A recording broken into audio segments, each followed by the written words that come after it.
In the video that I'm about to show you, the this YouTuber criticizes Ron Rivera heavily for accepting a penalty on 4th and goal to bring up 3rd and goal at the 15-yard line.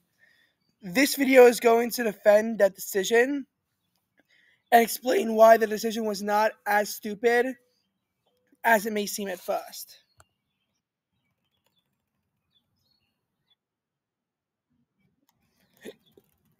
So,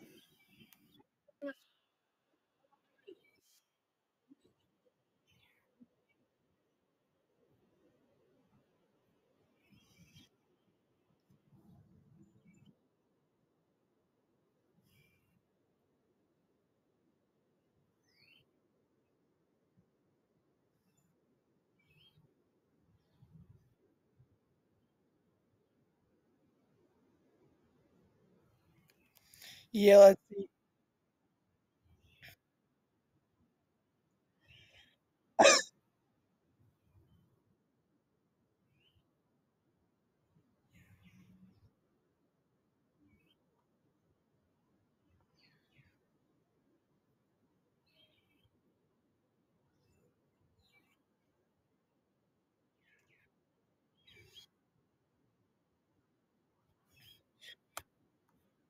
See, this is the thing. In the end, yes, the Giants scored a touchdown. In the end, the Giants score a touchdown, and he's right and he is correct that later on, as I'll explain, the Giants are probably taking the 3 points if you don't. But there's a reason why I'm going to defend this play anyway.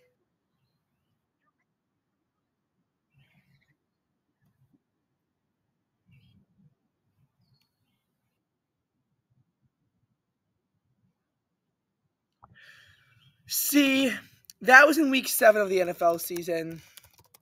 In week 8, he's going to make a dumb decision for this.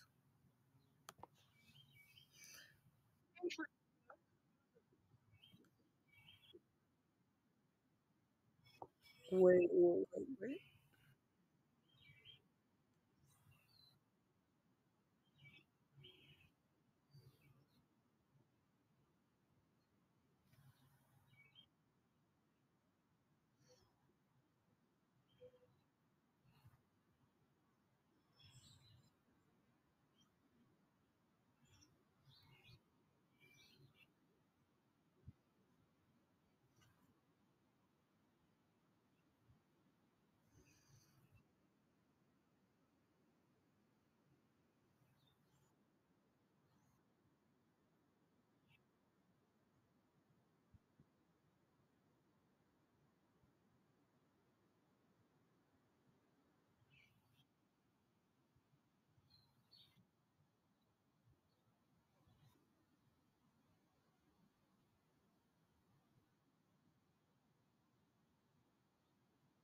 So,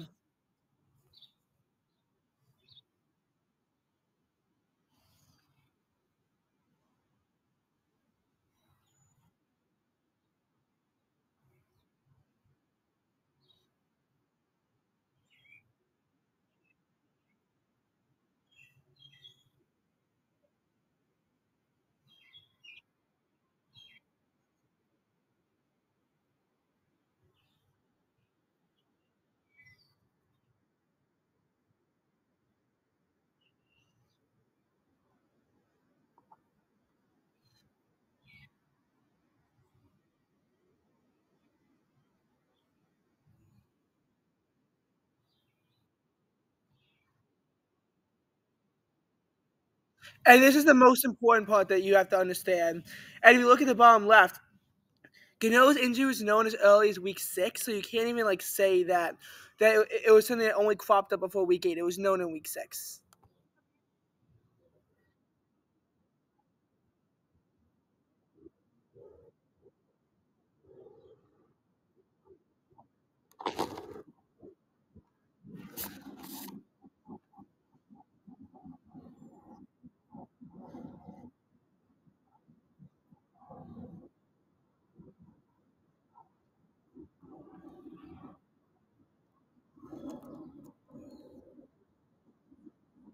So basically, if you got the whole gist of that,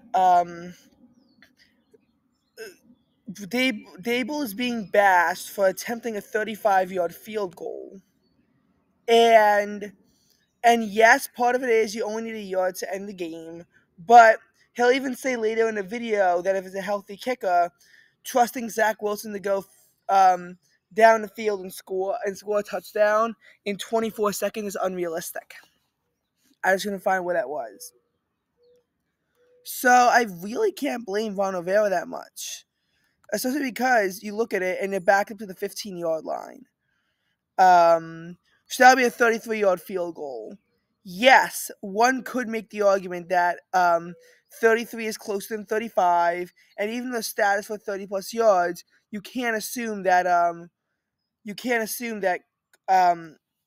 that Graham Gano is going to miss. But the Giants also have a really, really bad O line. And it's highly likely that they would allow a sack in that spot. Let me show you what I mean. Normally, you can't assume that there's going to be a sack because it's a low probability play. However, even in this game, the Giants allowed 4 sacks, but they've been terrible in some of their games. Giants Bills, this ugly, horrible game, yeah, the Giants allowed 3 sacks. Giants versus Seahawks, which I think is a more embarrassing showing for the Giants O line. And Jesus Christ, forgot that they played in 2024. And in that game, the Giants allowed 11 sacks. Giants versus Niners. This game, yeah, the Giants allow only 2 sacks. Huh. Giants versus Cowboys was also a really bad showing on the sacks. The Giants allowed 7 sacks. And a sack, obviously, is going to be a loss of yards. So if you can get pressure onto our Taylor because the Giants' O-line sucks and sack him, you could push the Giants back to the 20-yard line. A 38-yard field goal might be out of range for him. So I really can't blame Ron Rivera if his goal was to get them out of field goal range. Now, if you think the Giants are going to go for it, you're insane. And if that was the case, technically, yes, the law of averages does say that 4th and 3 is worse than 3rd and 15 because it's 1 play to get 3 yards versus 2 plays to get 15 yards. Obviously, if the Giants are going to go for it, but they would only do that if they had a competent offense. They're not going to do that with how bad their offense was. However, if his goal was to get a sack and knock the Giants out of field goal range, I really can't blame him with how bad the Giants' kicker was. Honestly, I might have done the exact same thing if I knew that there was an injured kicker. Get a sack, hopefully lose at least 5 yards, preferably 10. You could even get a 15-yard sack if you do your job right, and even though you allow the risk of a touchdown, you could get a sack and knock them out of field goal range. Also, a turnover. The Giants, again, they were not, a good team the whole season. In Giants Cowboys, this game, the Giants lost the fumble and threw 2 interceptions. One of the interceptions was returned for a pick 6. And they also blocked a field goal. So you could hope for that. Again, I'm not saying that you can make the assumption that's going to happen, but what I am saying is that the Giants are terrible enough that they could allow something like that. Giants Niners, Giants threw an interception at a point in the game. Giants Seahawks, the The Giants had an interception, two interceptions, and they lost the fumble. One of the interceptions was a 97-yard pick six. So it was 14-3 at the time. Giants were hoping to go to make it a 14-10 or at the very least a 14-6 ball game, and instead it gets picked off and it becomes 21-3. So it normally would become a one-score game for a normal offense. Instead, it became a three-score game with in one shot.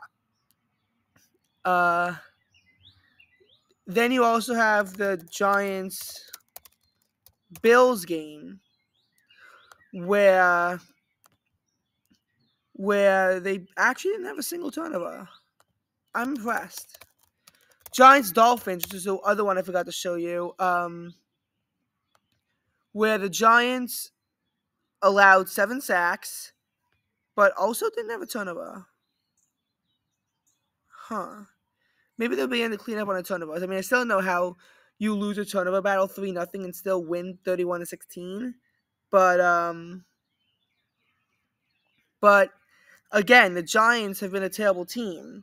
So you could have something horrible happen, like an interception or something of that sort, to hold them to 0 points.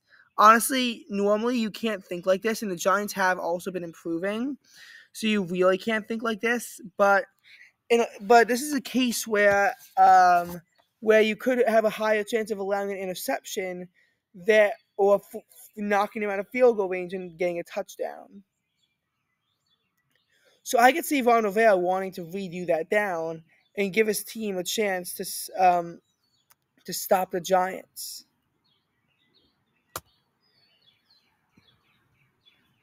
You look at the stats, you look at everything else. The Giants are just not a good team. So it makes sense why you would do this.